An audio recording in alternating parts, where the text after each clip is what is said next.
Trabajo interno de deformación, esto lo voy a mover muy rápido, pero básicamente, ustedes saben que siempre vieron en física que el trabajo de una fuerza es igual a la fuerza por la distancia recorrida por esa fuerza. En el caso de una estructura, tengan en cuenta que si yo aplico una carga, tengo una carga P, supongamos que tengo acá en este caso, una carga P, y acá este punto C desciende un cierto valor, UC. Yo no puedo decir que el trabajo de la fuerza ha sido P por UC. ¿Por qué? Porque esa fuerza se ha tenido que ir aplicando partiendo de cero, no se aplica de golpe.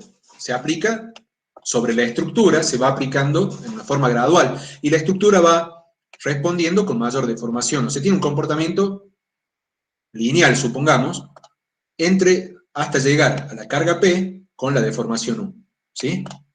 O sea, para que el trabajo sea P por U, la carga tiene que permanecer constante en todo el desplazamiento. Y acá la carga se va transfiriendo a la estructura de forma gradual.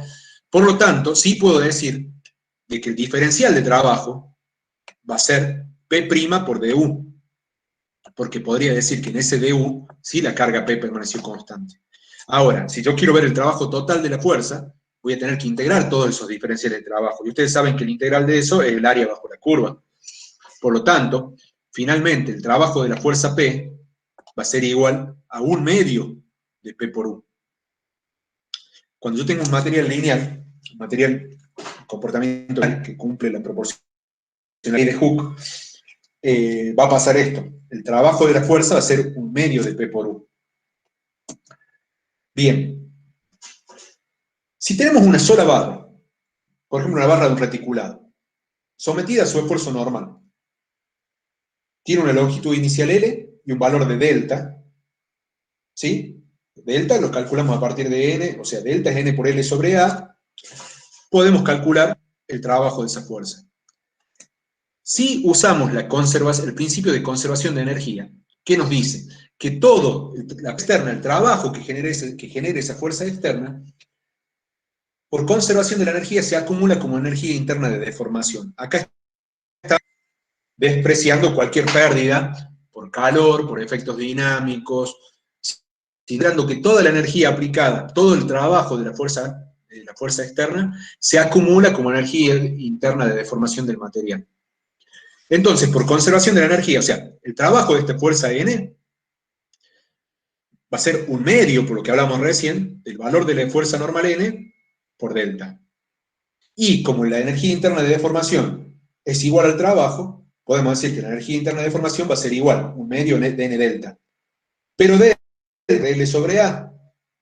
Por lo tanto, cada barra una energía interna de deformación que va a ser igual a 1/2 de N cuadrado por L sobre E por A.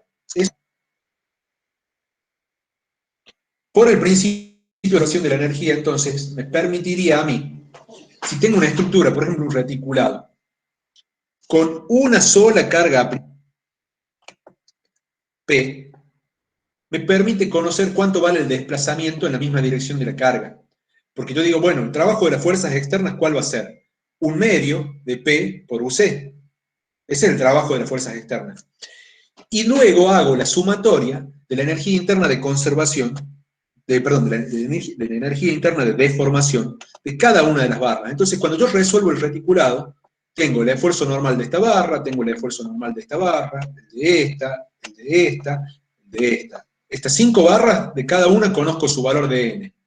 Conozco su longitud, L. Conozco su módulo de elasticidad y conozco su área. Entonces calculo N cuadrado por L sobre E por A, calculo cuánto fue la energía interna acumulada por esa barra. Sumo el de las 5 barras y por conservación de la energía me queda entonces 1/2 de la carga P por UC igual a 1/2 de la suma de todas las energías internas de deformación. De acá puedo despejar, conocido P y conocido P, resuelvo el reticulado. Conozco los N, los L, los EA, calculo la energía interna, de acá puedo despejar UC. Puedo calcular cuánto desciende la estructura. Efecto de las varianzas.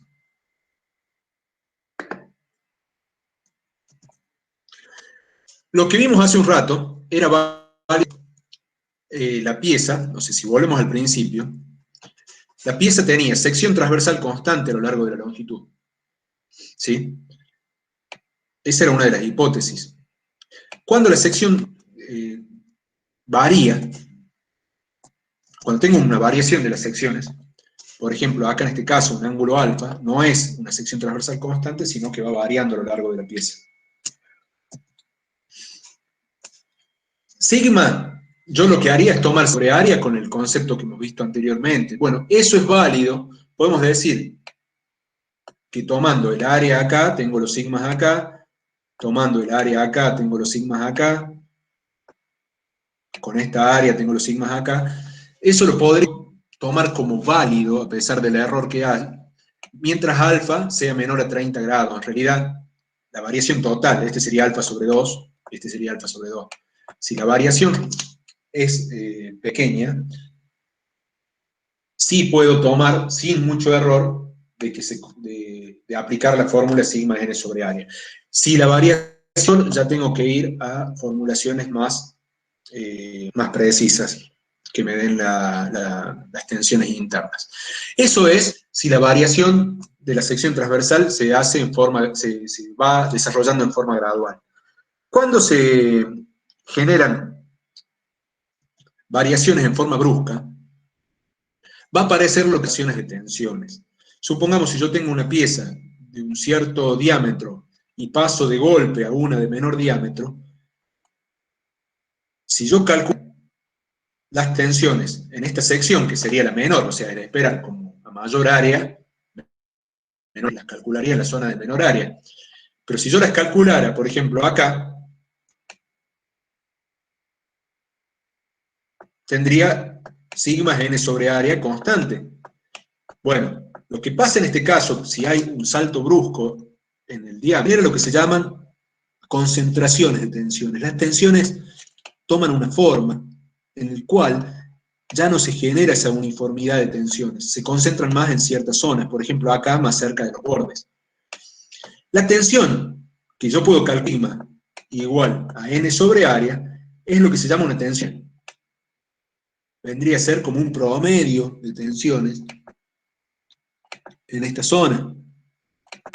Vendría a ser como un promedio, pero voy a tener zonas con mayor tensión y zonas con menor tensión. Lo que se hace en ese caso es,